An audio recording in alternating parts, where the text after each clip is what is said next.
On a lot of different things, but Good morning! It's a good way of walking around. How you doing?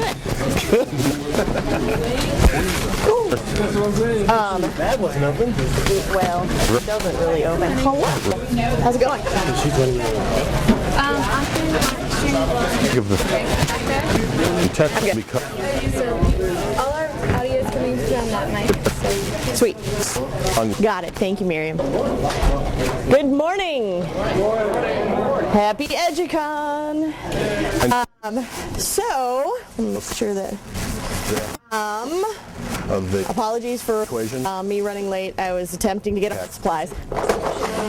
Because you know what Sunday morning at a school When the- art. Little doing. So for those of you who don't know me, I see a lot of familiar faces in the room. My name is Dinah Laufenberg. I was a teacher at SLA for 4 years. I taught 11th and 12th graders American government history and started what is now a powerhouse debate team. Couldn't be more excited that it's continued to build. Look, schools that have been designed, you can walk below the 5 years I've been working God. number of projects, some of which are still here in Philadelphia with our campus up at Beaver. About 30% the space. So you're talking about So in the works of Bill Middle School, we are where learning happens. in 18 Classroom has lots of different ideas. folks in the room. We're supporting a school in Like every architect, school architect.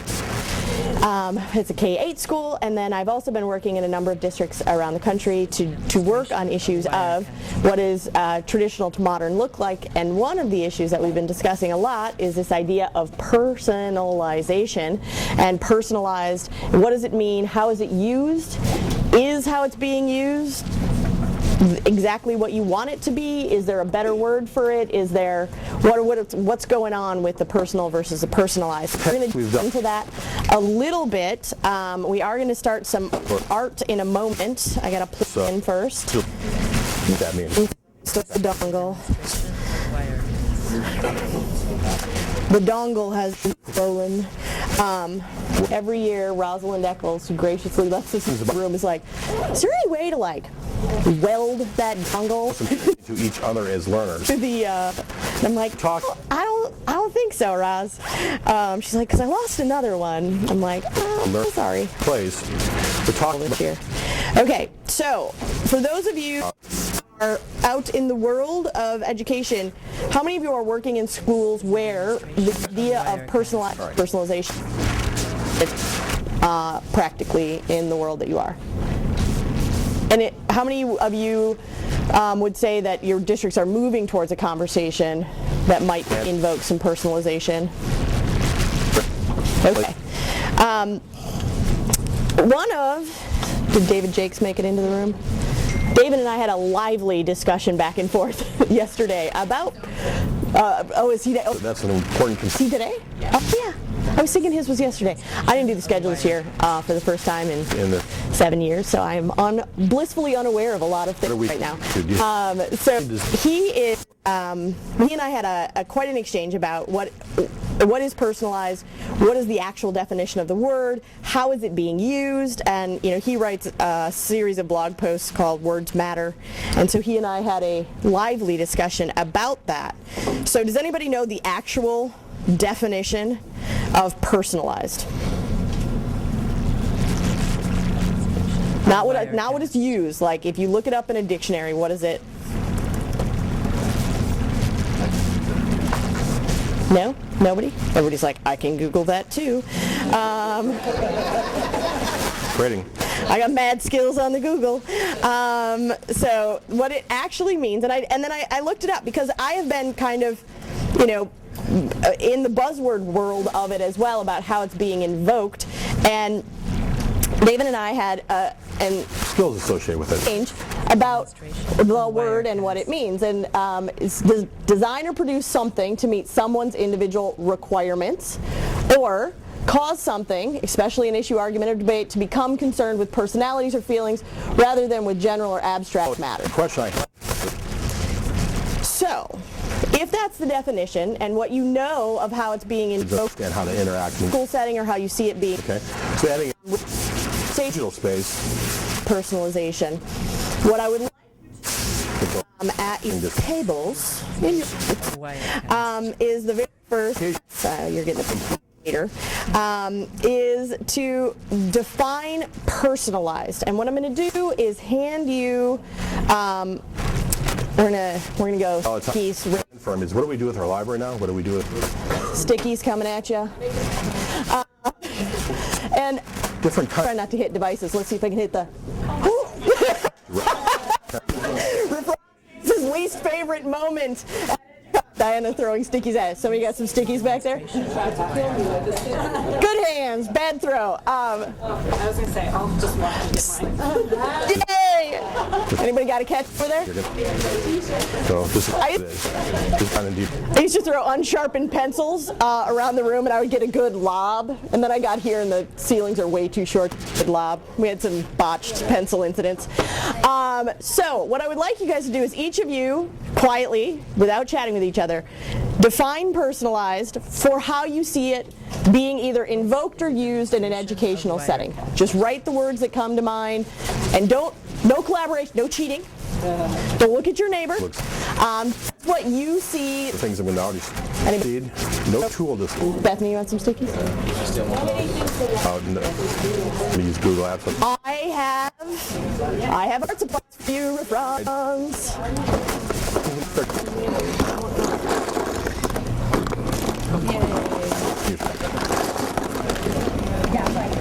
I thought this up about 5 minutes ago, so that's why it's a little on the fly.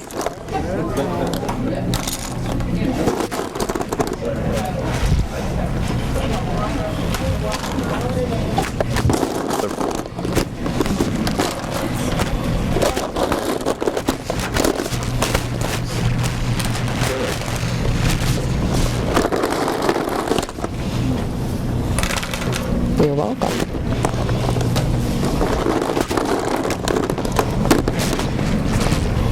Here's some. A few. Oh, you guys got markers. Fires. Markers if you need them.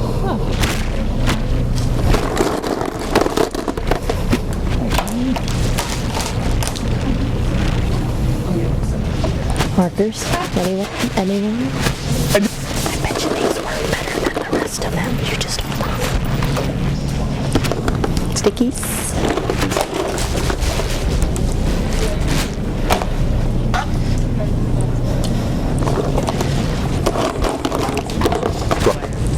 Bring it straight back. Right? She just texted me, she's like, I can see you. That's okay. You're famous. You're famous. Yeah, calling in Richmond. The interwebs can see you. That's so funny. She can see you, not down.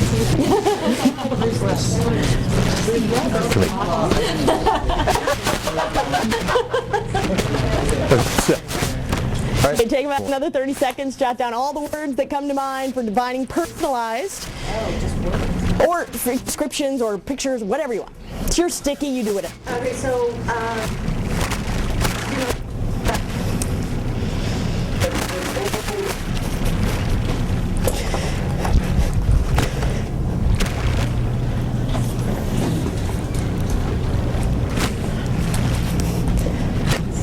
So the teacher that's in here has hilarious stickers, I think, going around everybody.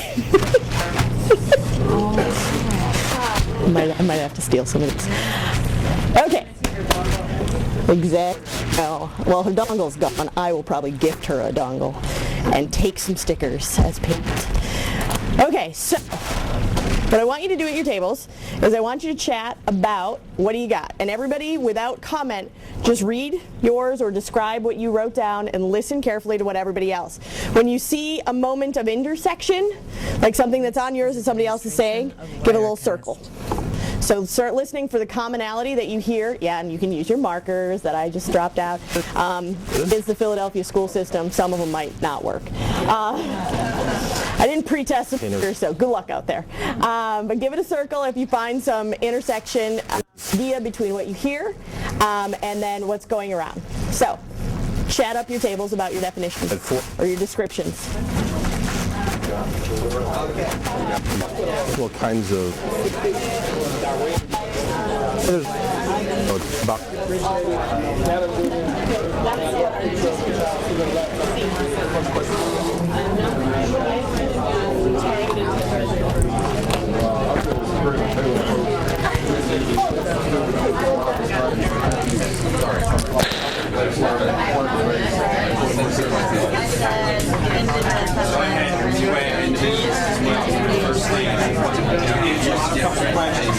what do you need for grade 1? How can we make it happen? And I also said it's not for the student, but for the student. And that it's about moving the students forward educationally, but also moving them emotionally, connecting them with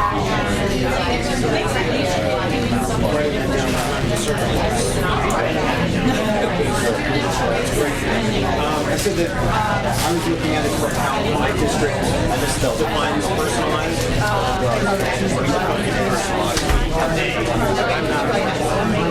I'm creating individual pathways for students to get to the same.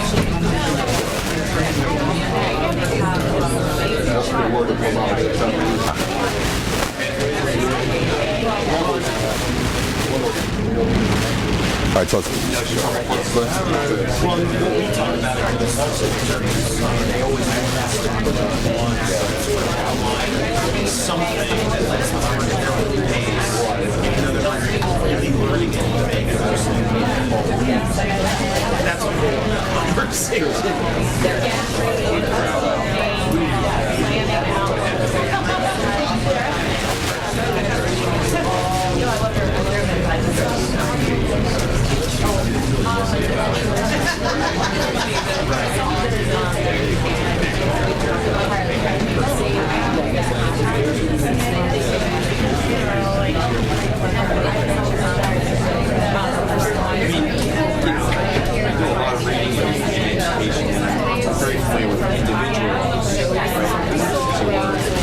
Personalized and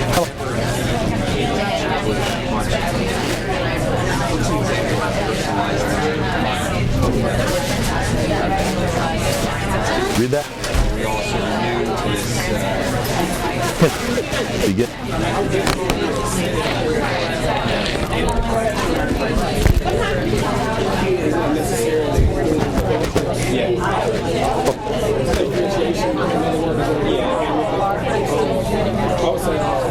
But it's not different ways.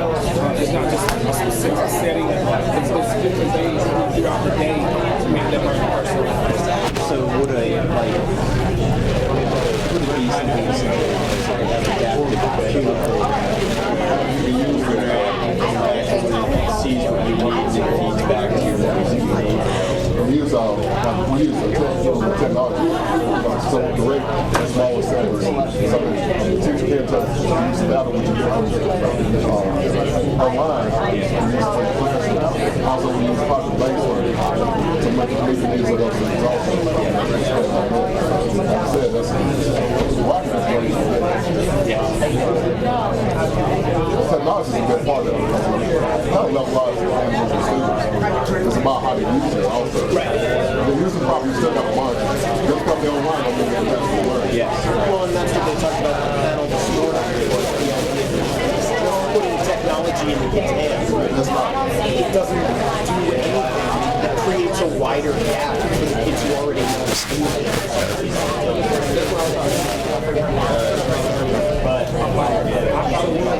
But from about talking to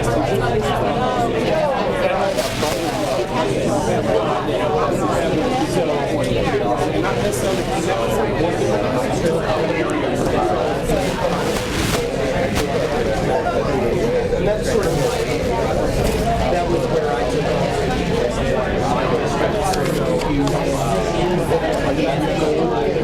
They see it as an end goal.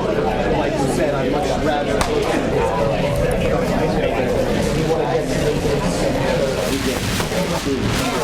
rather than as much to summarize the intersection. So can kind of summarize what was most common amongst all of you. In about 30 seconds, you guys are going to report. How are you? The intersection, and summarize what you saw as the kind of most intersectionist. In a minute, we're going to summarize, and one person can report out about what was the biggest intersection of idea that you guys found at your table. In about 30 seconds, we're going to do a little report out about the intersections, and so think about who can do that. We're going to do an intersection chat in about 30 seconds, so think of who can kind of sum up what was the kind of core bit of intersection for you guys. We're going to do a little intersection share out in a minute, so think of who can chat for you about what was most common of the conversation. The serious commitment with this coming in a room. We're going to do a little report out shortly. I figured out how to foster an environment, whether it's a container or a relation thing that with people on with this. It's not going to happen this year. It's going to happen next year, starting.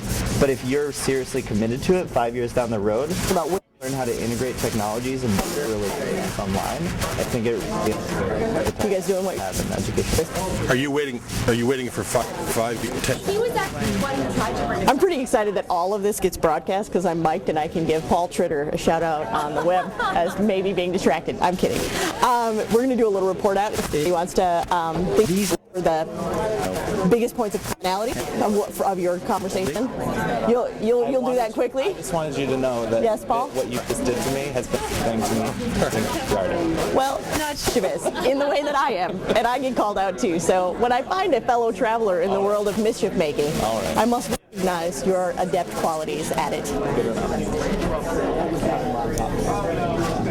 So we're going to have a chat in just a second here about the intersection places that you guys found of what's the commonality. So think of who could maybe share out a little bit of what you guys found in, like a quick little bit. I've done a variety of just looking at all the different ways.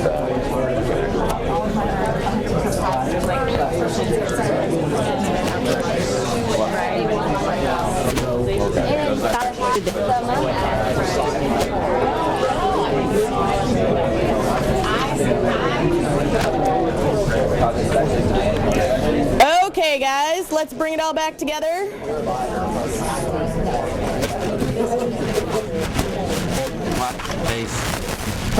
So I went around and I think I got to everybody. I might have forgotten these guys over here because they're just overachievers, so I don't need to go over there. But we're going to have you guys give a real short, just a little bite of information about what you saw as the common kind of place between all of you. What was the most common? And I mean 5-10 seconds of what's the common that you guys found at your table. Who wants to start us off? You guys can start us off. We talked a lot about student choice and students being able to work at their own pace. Okay. Choice, pacing, leveling. As common words. What else? Who else? You guys can jump in. Yep. Okay. Meeting individual needs. Who else? You guys can just start jumping in. Yeah. We sort of came to a decision about the difference between personalizing versus authentic, meaningful, individualized work. How do we, that's where we see it.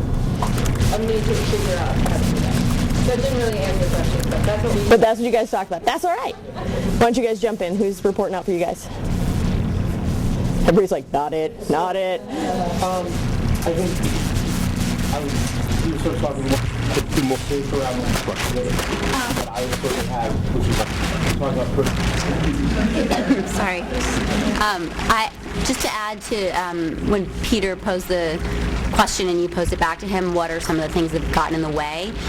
I wonder two components I might want to add. One is I think there's a fear factor that sometimes takes us back to fads. I think you can even see it embedded in design briefs. How can education begin to move past an educational model?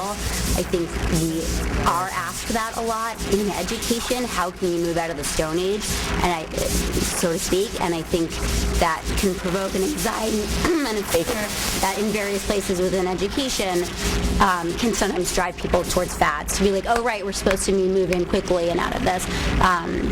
So that's one thing. And the other thing, I wonder if there's just an interesting intergenerational component, especially with our young people today who are growing up in a very different digital environment than I grew up in, that it sort of might be a pull or a push factor on the types of spaces they want to start looking at or are used to being immersed in, even if that's not the one that might have been working really well that had been developed. Thank you. You know, it's interesting of students. Really think about. Hey, you guys want to jump in over here? Ideas from your table? Agency. Bethany, you guys, and Phil? Okay. And she'll talk about that students need an We'll give this one a time too. spaces. The sense that it's a highly social experience they have now. The question is how do you know, their use of technology in a lot of ways is highly social. So how do we take that and shift more of an academic context? There was one. Oh, you kind of said what I was going to say, in that it comes back to both the control issue and the new generation issue, in that the kids are explorers, and we as teachers. Yes, Miriam, what online is saying. From Jennifer Wagner, individualized, conversational, frequently evaluated, never works out. That are disenfranchised from the technology. Thanks, Jen. So I know from my right, they going on journeys. Who in here knows Jen Wagner? Everybody wave. Hi, Jen. Visualization. Can you read that last part, Miriam? That very last one. Never one size fits all. Not one size fits all. Who else hasn't shared out yet? In the back, I know our groups. Paul, your group got something back there? We used the word individualized. We talked about relationships. Hiding in an expedition of Interests and personality. Okay. What you guys have on the way? So that interests and culture and needs. I'll add culture. Anybody else that wants to jump in with anything that was, oh yeah, sorry. It said, get on pathways. going to say this. Come to a common area. Growth versus stagnant needs. Growth versus stagnant goals.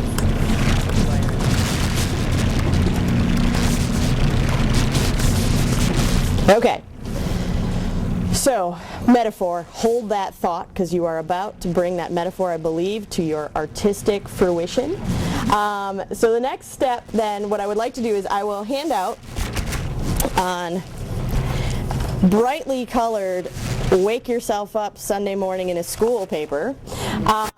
And what I want you guys to do is then, as a group, and you can do this with stickies where other people illustrate one and you stick it on the thing, but I want you guys to try to come up with, for your group around your commonality, what then would a student experience look like in that setting? Like, what does that look like?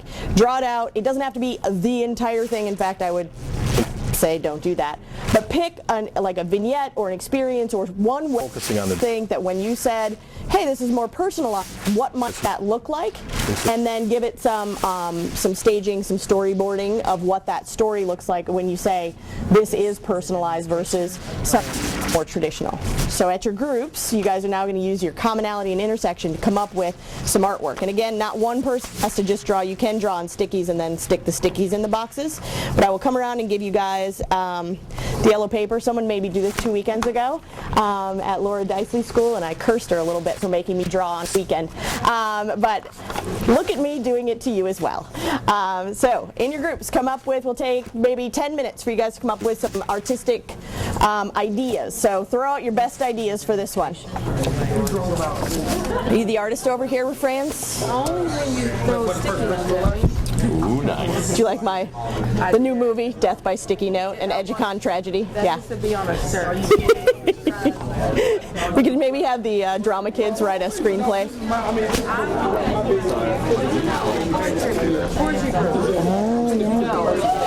I see where this is going. Because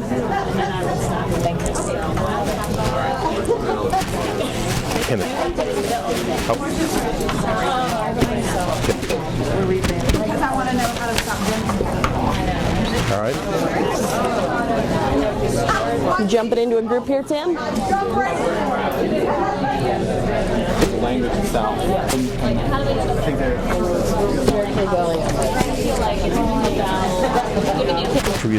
You're welcome. And if you want to use one of the boards over there as your flat space, there's some littler ones, or how big's that one, Phil? Is that pretty big? Yeah, this one might be your best internet. That'll work. Here. So, this, but there's smaller ones. and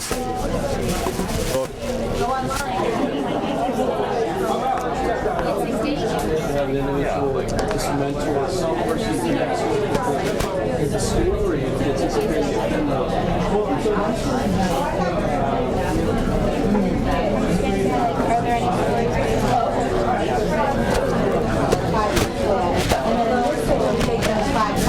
the next.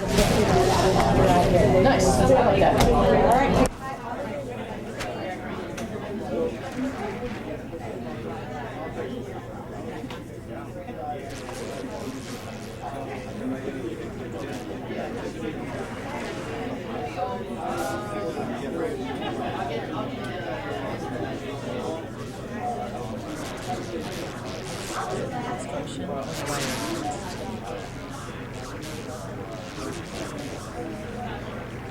He is godically.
One of the things I'm going to push back on a little bit is that we want school to learn.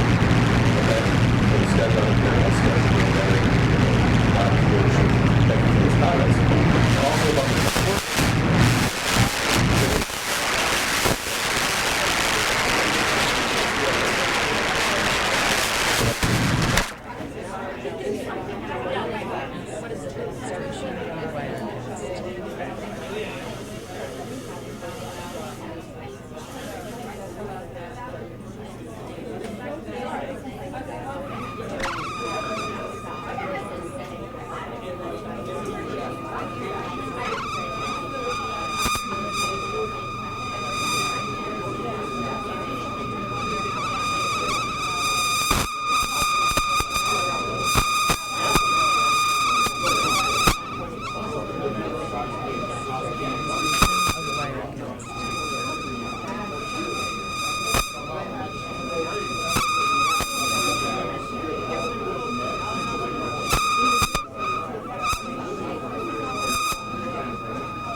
Testing.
Thank you. That's passed off to designers. In a very general sense of way, you have to start by talking about the student learning experience. Okay? You have to use those as guideposts. Strange for you. If you know what you're going to do, to do.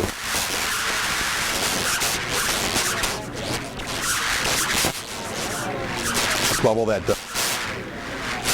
come in and add their own bubbles, address the learner agency. And then assemble at 11:30. So we've got our 11:30. Should break up into two. Okay.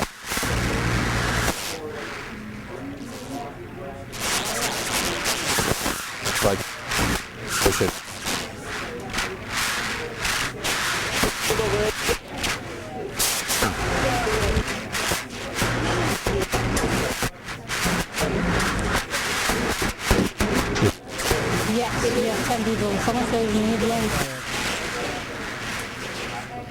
It's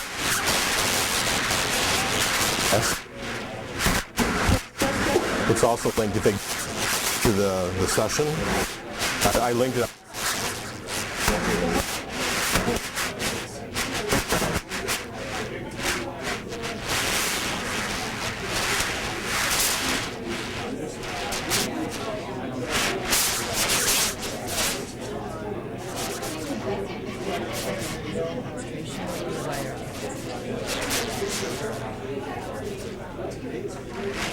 Is down. You got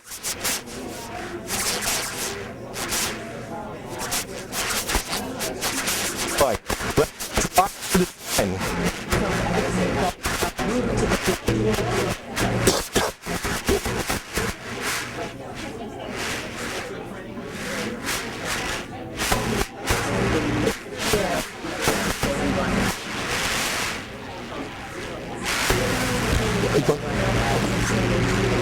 Again, I tell you now.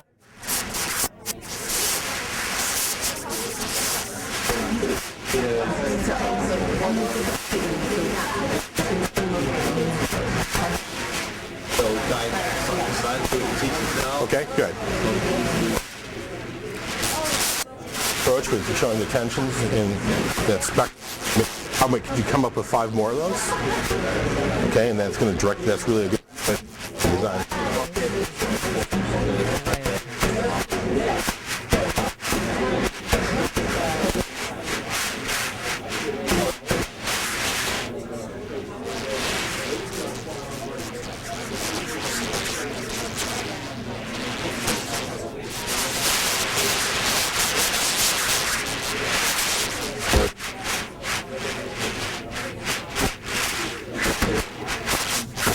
When they're major ideas, what you're talking, you can capture that on that, and that could be your drivers and help you in the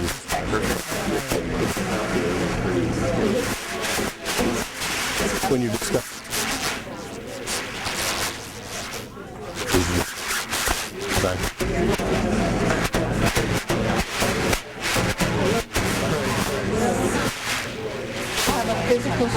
Use your space, use your palette to capture ideas as you talk.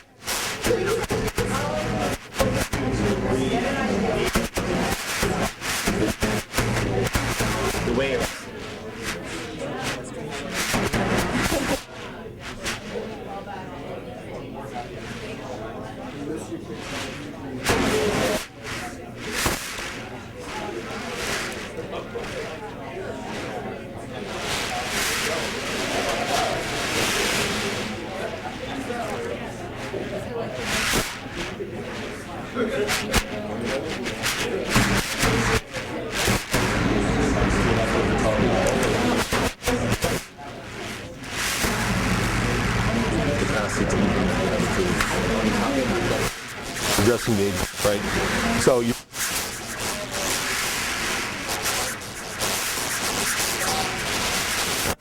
It's exactly. So there's a.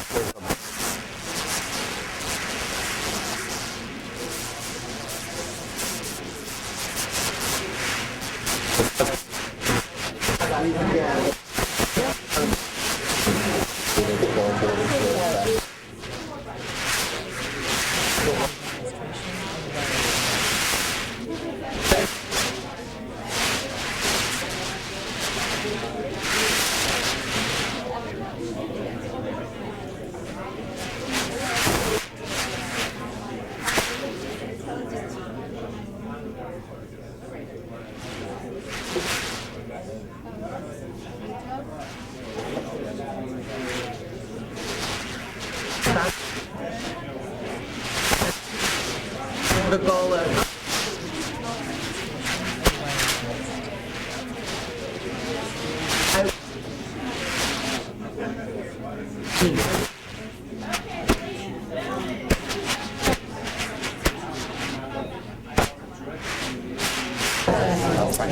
Okay, let's bring it back together.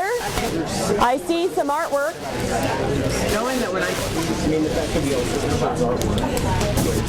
Who would like to run through their scenario? And what you present doesn't necessarily need to be the thing that you think is off, but does represent a piece you guys talked about personalization. So who wants to go first and create their awesome storyboard that they came up with? Ladies, at the window, what do we got? All right, well, we started out with values. Okay. Showed, in families, friendships, religious values, and that's all together in the first block. And then we went to interests. So we have like music, cooking, science, courses, things that kids are interested in. We thought the third part was just hearts. You have to have just whatever's inside, whatever you love, and that doesn't necessarily have to have anything to do really with your values or your interests. It could be something completely different. Sometimes you're an introvert, sometimes you're an extrovert. Sure. Those things. We showed a math problem that 2 plus 3 doesn't necessarily equal 5 for everybody. So it's just how it works, way of thinking. Time out for a second. Time out for a second. Everybody listen. In a straight line. Is it? I was joking. I said, Okay. I want to see shapes. Let's see shapes. two of us are very different, but we know that about each other. It's really a good thing. And then we kind of culminated with the universe, because really you have to make meaning out of all of this, and then they can be productive members of our society. Excellent. Question for the room. The first 3 panels that you guys came up with, who is the kid, what are the kids, is now, how many of you would say you're really teaching or connected to teaching spaces that value that first layer as kind of the basement of what you say, we value that about a kid, and then we go to these other things? A good number. Those are incredibly important features, I would say, are missing in a lot of places, that we don't kind of attend to that first layer. So that was very interesting to me. Who else wants to share out? I'm curious if your metaphor made it into artistic rendition at your table. It didn't. We wanted it to make sense to everyone. Oh. You're showing the college. We started with a blank slate. They have multiple pathways to get where they need to go. The student choosing the one they like the best. Finding a group of people, this is a nice trust fall. Finding a group of people that they trust and also have the same activity. This is them hanging out both on a cloud and in the cloud. And then the last panel is teacher feedback. Okay. So breaking down what the experience would go from, the content or the experience, and then how a kid interacts with that to make it about them, and then the interaction of the important relationship of still what needs to go on between teacher and student for feedback. Who's got another one they want to throw out? We kind of did ours more personalized. Yeah. What do you got? In that we did all of ours individually and then came together afterward to talk about it. By all means. We talked about multiple pathways to get together.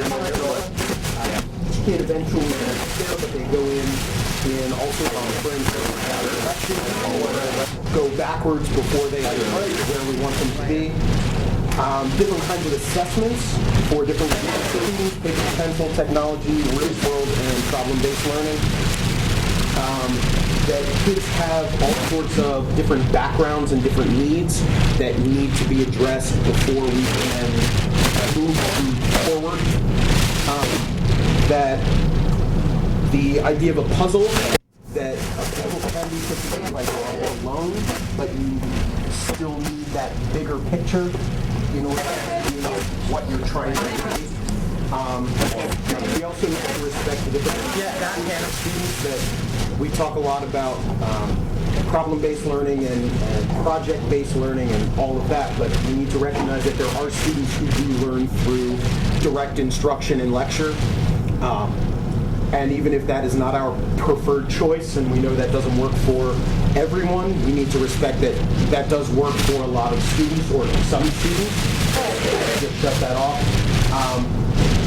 And we also went personalized by having a 7 box. We're talking about what we need in our classroom rather than just for the individual students. It's also for the classroom environment as a whole. So even though they are individuals, they are part of a larger community, and we are trying to make them part of a larger community by getting them ready for globally connected and kind of bringing into. So how do you start representing that visually? Hoping all the people so hard for. This is a visual idea. Not just, the kid we want, the citizens we want in their world. The right idea. Everybody has to go, yeah. That's no shit.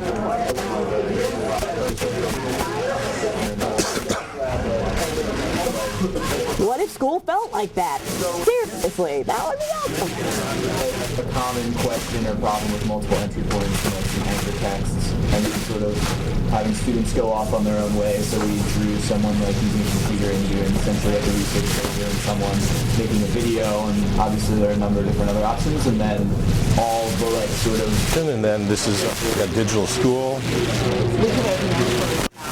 Just to sort of like start together and end together, and everybody sort of goes off on their own way and then brings whatever they did back to the group.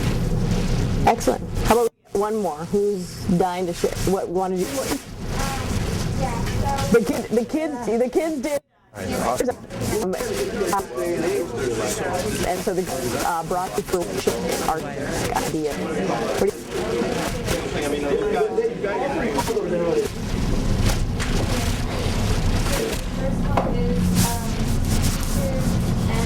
Go.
Would that be, lady?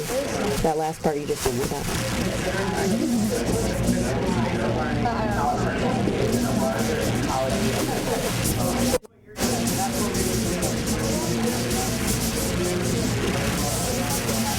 To see. We're the efficiency of the school kind of in their own path, but also the reflection piece that with asking kids, what is your learning process? What did you learn? How did you learn it? I'm going to reflect back on what they did. So thanks for sharing, ladies. Okay, so next step in this whole process. I charged my laptop last night like a horrible connected educator that I am, so I just had to repower this up. Next, would be awesome if the keynote I made is now not here. Yeah, it's gone. Awesome. This was very simply sketched up anyway. So the next step is for you guys to flip that yellow sheet of paper over, and I want you to, and again you can do this on stickies or somebody can take note.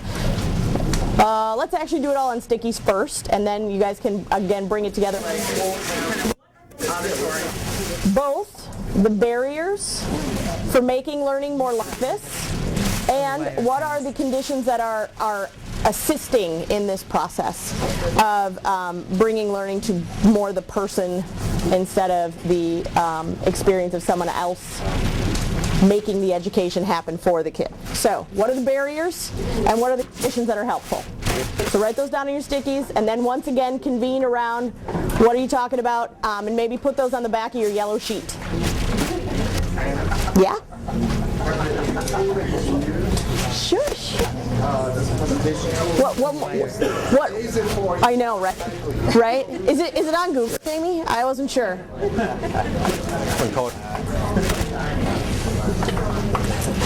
Yeah.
Demonstration of Wirecast.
Of Wirecast.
Demonstration of Wirecast. Demonstration of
The next couple of minutes,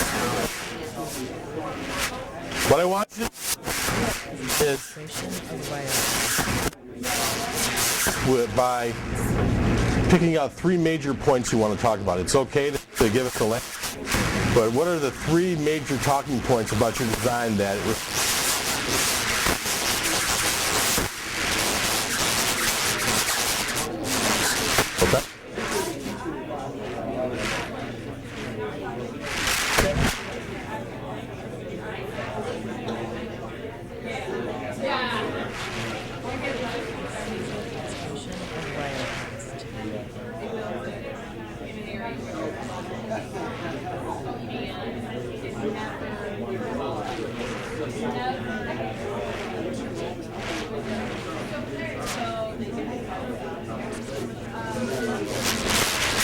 What are the really unique things that you are most proud of? I think this is so cool. I got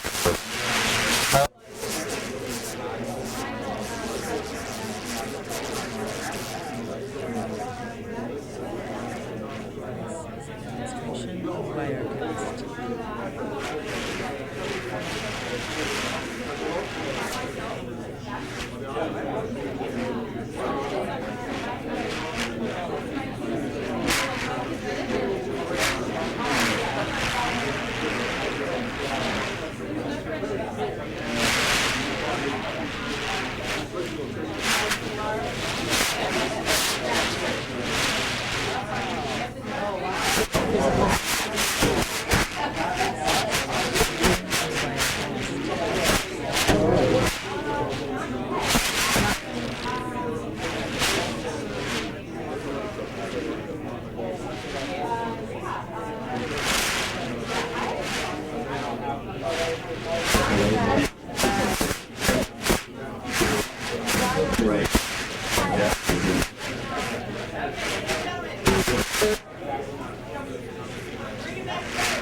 Wirecast.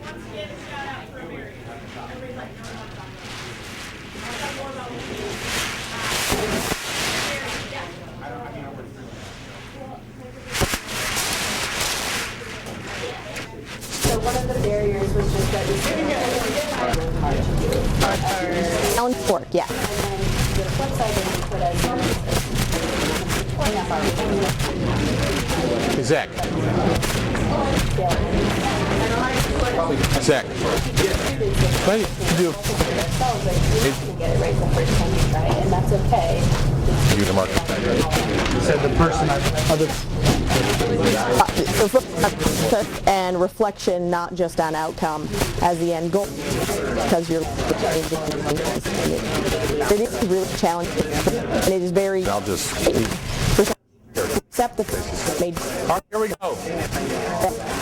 Not to go first time, and I always joke, and I'm like, isn't that what first hour's for? You know, like you teach it if you don't. Anyone. Times. We'll have first hour. We just don't get the best of this. I feel bad because you know the way things. But okay, you need to bring it up here. Give yourself permission to be iterating. Okay. No, we can do it. We can. Can you? A lot of the logistical things like keeping track. Yeah.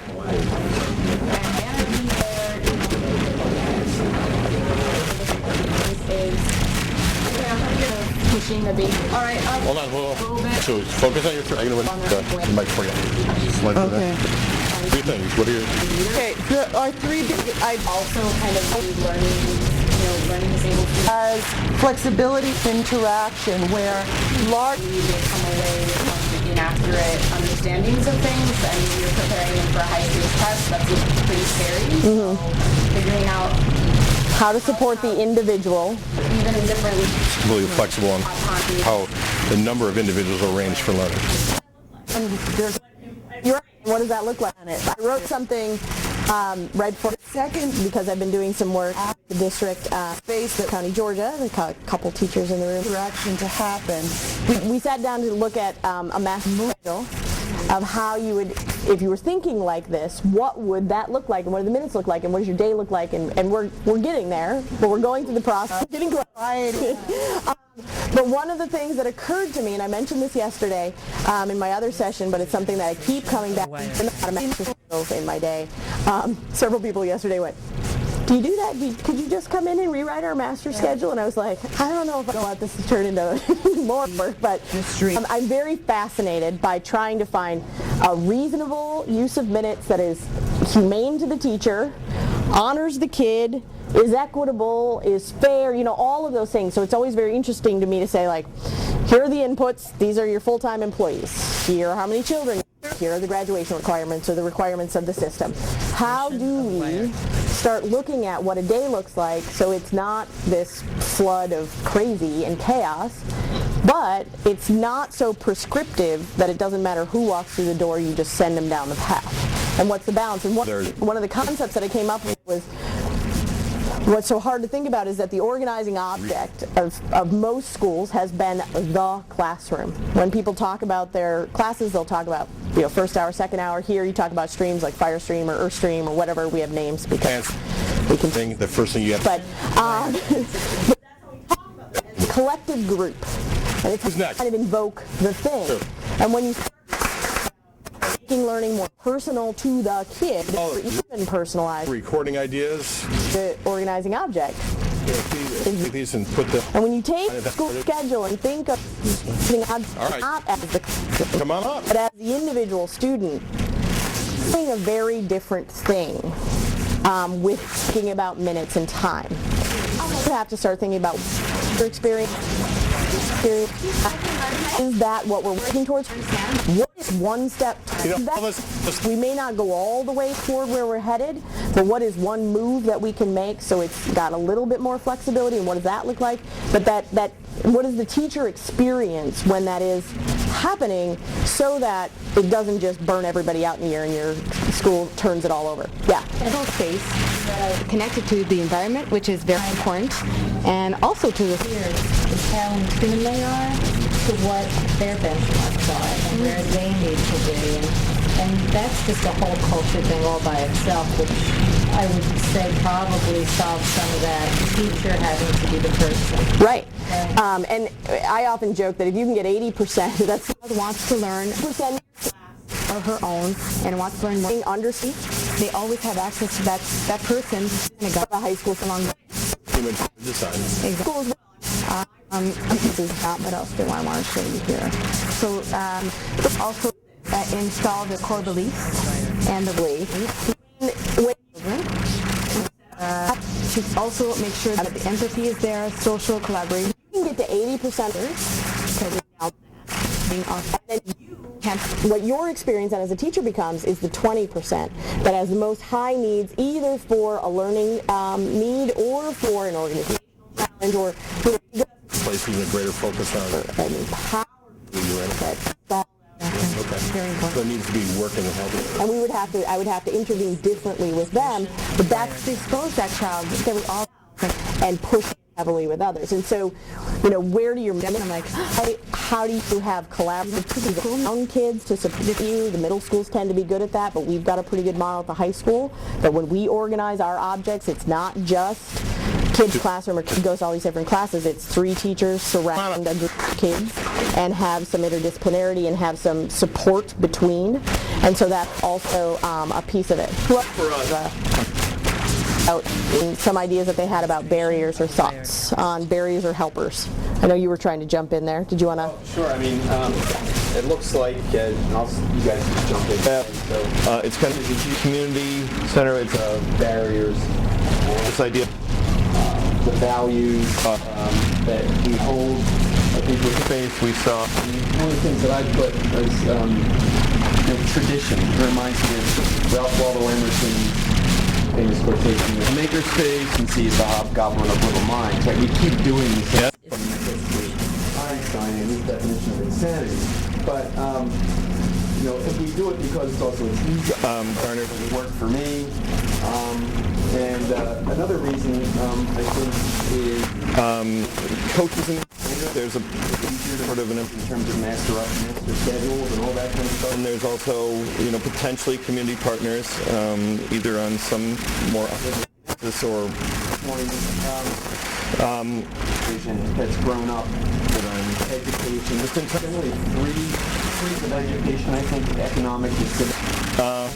And the economic has always been the learning campus, especially in times that oh my God, we've got to get better because we'll never regain our economic prowess, and so we'll standardize things, and that'll work. Piggyback off that, like the big barriers, those are the giant walls to climb. Smaller barriers are the kids. What are the kids doing? Like the parents. Because all the staff understand what we're doing. The community understands, the administration, the district. You have all these different opinions and hierarchy saying what's right, and there's no complete vision. Well, and so the communication of both what the expectations at the student level, but then what does this look like at home? When the kid comes in and, we have a parent university that goes on in the 90s because their kids come home and tell them really fun things like, no, I have to have my computer with me 24/7. I need to be there's thing at 2 in the morning. My teacher. It's not quite that level, but the parents are like, I don't think so. We have to go through with them, like, here's how you work, and this machine, we're network. Here are the I like most about it. Yeah. Probably that I really want to make sure that the call of student, that the learner has the opportunity. Right, and a lot of parents set their call. My favorite part is to be able to have the playlist for learning, which we kind of talked about. The playlist. So across all this, if I want to do something here, and do something around here, I can pick it and have somebody help me navigate through it. Okay, so you're not left alone to navigate this. When projects around here, which are called benchmark. Could be your parent. Big hand. Then is something is like the last half of a quarter ramp of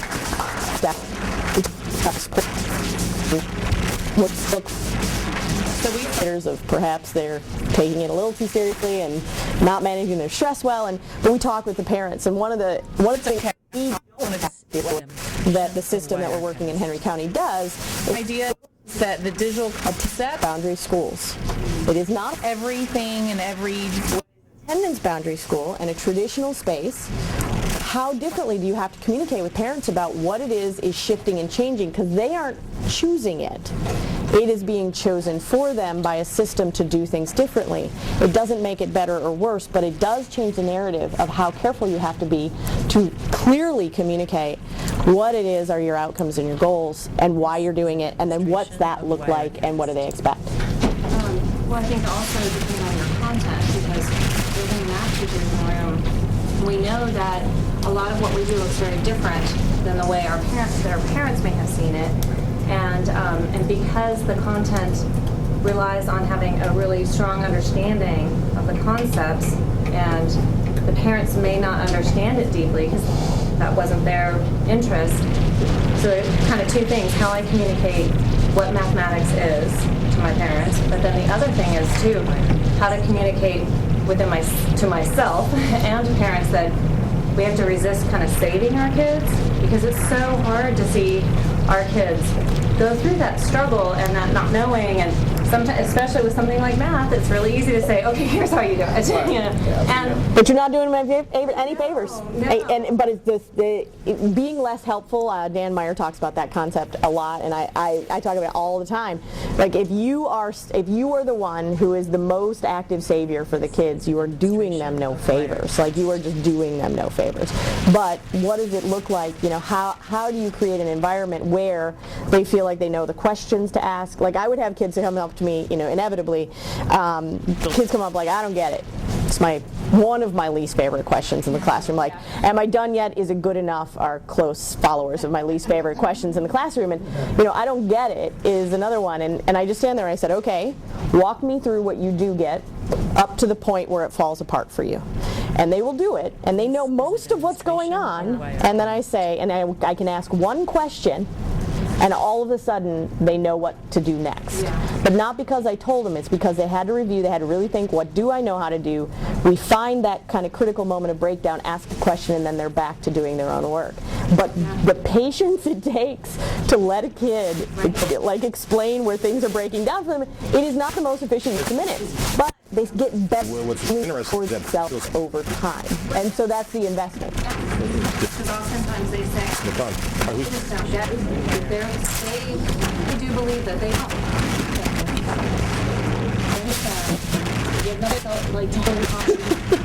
To recognize. David mentioned drivers, so by the fact that we thought physical was really important.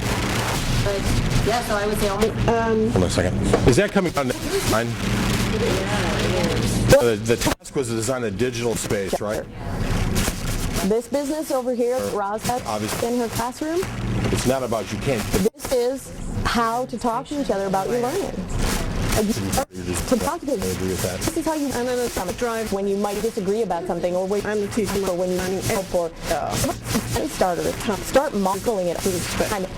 It does actually feed into school culture very quickly, because they don't want kids. They really don't. They can be alone, and then we've got another physical. As many adults up in your face, you know, like you don't actually want that, you know, that's not what you want. And so they might have this away from you a little bit, and they're like, oh yeah, we'll start doing this at home too. And I'm like, the school issues before they have to talk to them, and they're like, oh yeah, but the sense of things I did poorly as a child, can you do the dishes? Yeah, I'll get to it. Oh my God, it was awful. So some of those might be. And then if you're learning synchronous of how to be and when or after in the orientation. Yeah. I also teach math, and so I know that field, bro.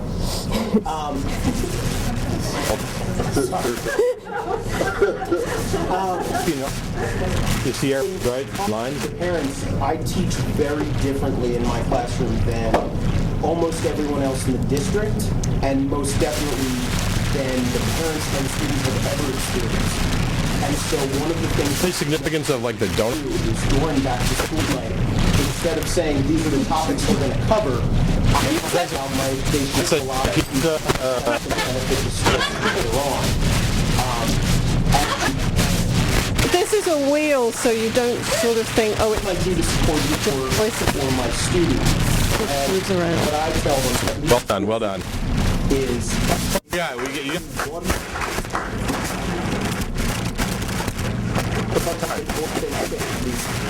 If you're going to put something, remove the phrase, I am bad at math. I'm also going to ask you to think about, As soon as you say, I am summarize, bad at math, see the kids what the parents have talked about. Our approach, we kind of started with a bunch of tensions that we recognized. So that was kind of our first side, and there was a bunch of those. Then we kind of narrowed Need to try the big three, and where we ended up in it.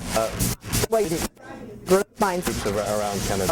I mean, they're probably very design, but we kept going back to the spiral idea, and it came from an interesting comment around become unaware and get into mindset online is her stuff, and she has a curriculum called Brainology, and it is all around the growth mindset of wherever you are, where are you going, and using language to build kids up. Our network's now starting to lag. That's a lot of fun. There we go. And we use language, exactly what you're talking about, to have a growth mentality instead of a deficit mentality, and stop talking like that. We use a lot at school to talk about what kids aren't, and what kids are bad at, and what kids don't have, as if they are just a deficient thing waiting to become more proficient through our actions. We use that kind of narrative a lot.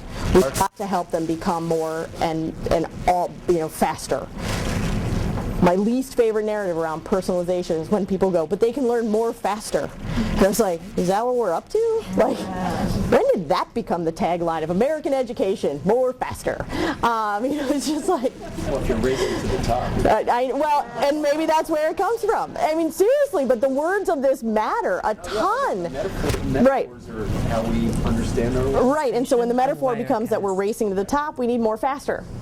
But it doesn't work. We all know it doesn't work like that, right? Good job, because we're behind and we need more faster. Yeah, it's the metaphor that is being invoked a lot.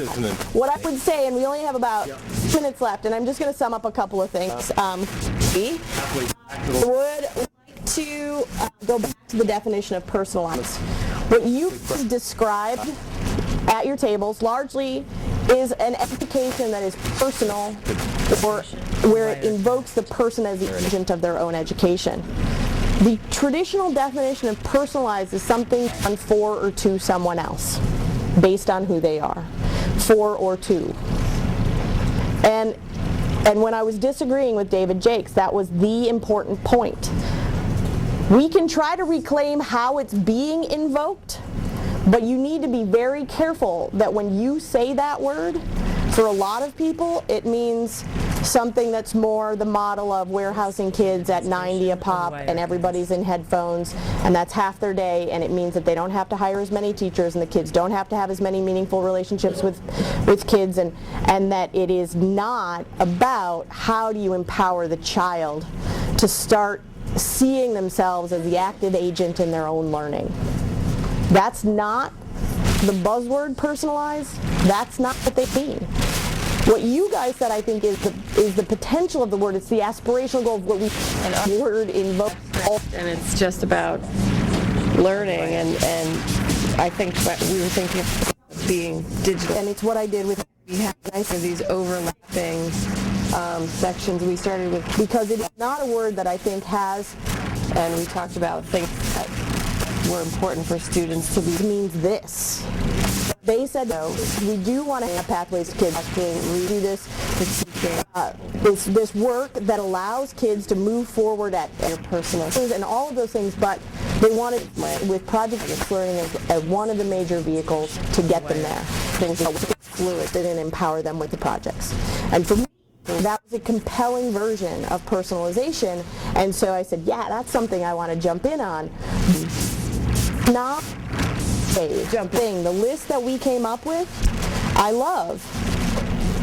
But these aren't, choice is not what box do I click next, which is what some personalization models are invoking. So just be careful when you start thinking about, because words, Jake's is going to just die with how many times I invoke it. Really do matter. Jake. Question involved in these choices, and then the black, which was originally yellow but not visible, is the sort of connection to the world, the outside world, whether it's physical or not. And then I'm going to push you down a standard ideas.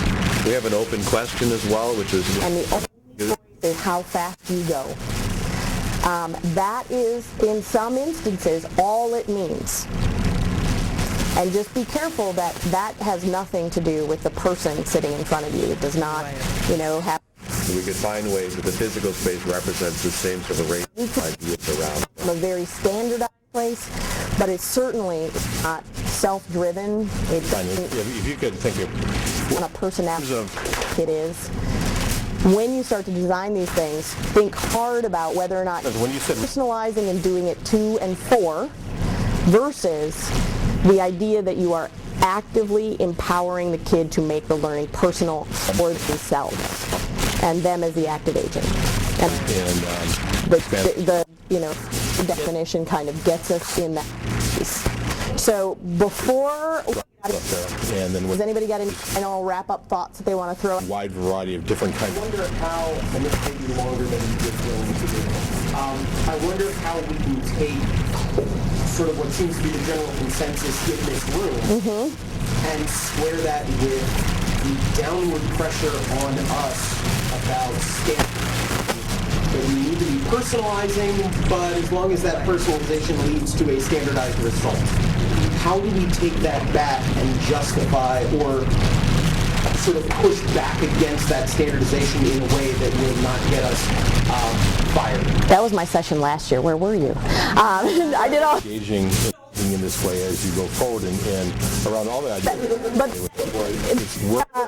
that moment of calling it personalization, I say this over and over and over again. I've said it multiple times this weekend.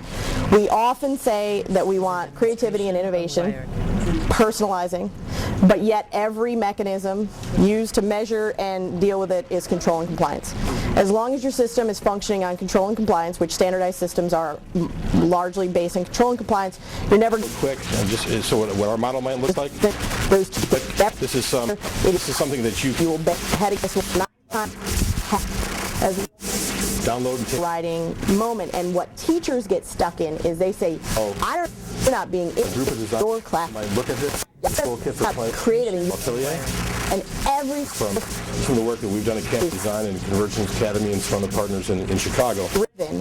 That they want the innovation to live in these little pockets, and somehow you're going to resist that control and compliance mechanism that forces you to do, all kinds of crazy stuff with testing and pacing and benchmarking and Stay9 and dashboards and all this stuff, but yet why aren't you being questionnaires, spaces that it isn't going to happen. It's going to come together and it's going to burn people out.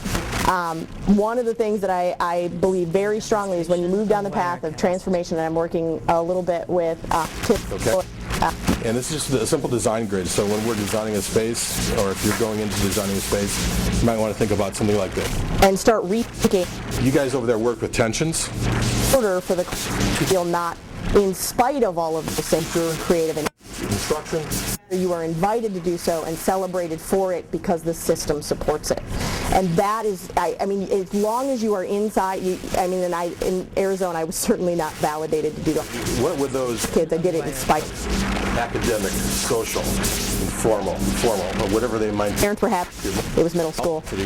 At middle school, it was just like, see, they're not sending you look away. Looking away. And you can kind of do some crazy stuff. Middle school, they look a little closer in high school because you got to get into college and AP courses and all that good stuff. But it's that sense of how do you create the conditions that actually foster the space where it grows more rather than in spite. And it does, basically. Last week, about 10 days ago, we have a makerspace. I'll see if I can pull up a picture or two of it. A makerspace up at the new campus in Winfield. The question is, where's the really sweet spot? Who presented yesterday. So you're talking about design of physical aware of digital? Some of the most really sweet spot. Know him right there. At the craft of building with communities around things that interest them. And that he's working on with us, this is them presenting yesterday. They do all kinds of fun stuff. And again, the internet, these budget cuts starting to creep into our bandwidth. This is no good. So the project is that we got we did a project last year with kids with no funding, pretty much. And out of it came the ideas that we threw into a grant and lobbed at State Farm, big lob. And we thought that the announcements had gone out and we hadn't gotten the grant. Like, we were like, moving on. Because Alex and I have lobbed a few things in trying to figure out a way to have, you know, kind of the work of his expertise and our school come together. And we just, we ended up kind of finding out late as email snafu of all the fun things. And, you know, before we found out that we'd gotten the grant, the check had already arrived. You know, so we had the emails were stuck somewhere, and all of a sudden we're staring at a $93,000 check, and we're like, check us out. With a creative thing, maybe a makerspace sort of. But what we did, and let's see if I can grab some photos, is we started building a workshop up at Bieber. It's just not going to load. Anyway, and the ribbon cutting on it, and it's been open for a week. And last Friday in Ann Linus's classroom, she's one of our English teachers up there, 2 ninth grade girls come up to her and they said, Miss Linus, we'd like to discuss something with her. She doesn't teach ninth grade. And Miss Linus is like, sure, what do you got? And she's like, well, I understand that there's silent reading in your class. And she said, yeah, we do a lot of silent reading. We do a lot of books of choice, and we do some silent reading. And they said, so we'll probably be in your class next year. And we were hanging out in the workshop, and we started thinking about what we needed in our learning space for that to be awesome for us. We have some designs we'd like to go over with you for a book nook and a little loft area with some comfortable reading space for your classroom next year that we wanted to work on this semester. So, and she's just sitting there like, huh. That workshop's been here 1 week, and I've already got kids offering to customize their learning space for what they want. That isn't an assignment and it isn't a thing, but what it is, it's the conditions are there. The workshop is there. It isn't that kids ever thought about doing it until all of a sudden all of the opportunity sits right there for them. And my point is, for teachers, if they are left trying to scare up enough resources to do things differently without being invited in or having the conditions present, because you don't even know what is possible until you make the conditions present for that to be fostered and grown. It's like the workshop. What tools, what permissions have you built into that so it's not just fight to do the other thing in spite of what conditions are there, what tools have you taken that you don't even. That's a lot of what we do and when we're setting up our systems and structures.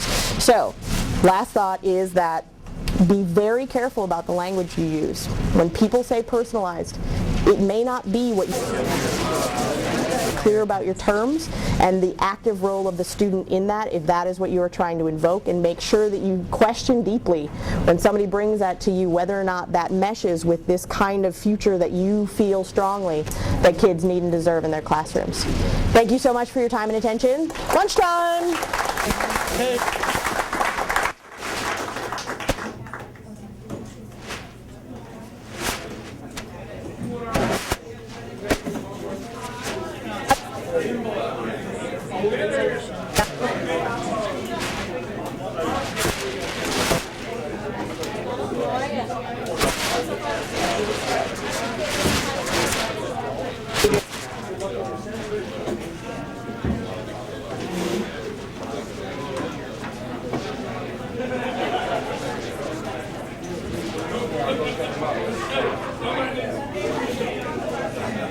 Thank you.